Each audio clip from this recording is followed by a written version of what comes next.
ፍቻችን ዛሬ ይፋ የሚደረገው በሚስጥር ለወላጆቻችን ነው። ልንፋታ ነው።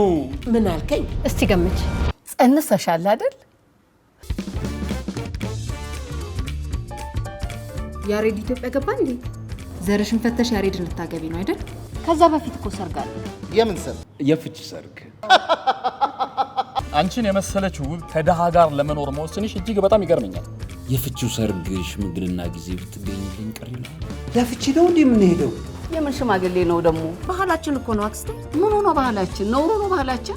ሚዜዎችን አሳመስክብኝ አይደል? እኔ ሚዜ ልሆንልህ አልችልም። እሺ ልጄን ላፋታ ነው ድረሱልኝ ነው የምላቸው።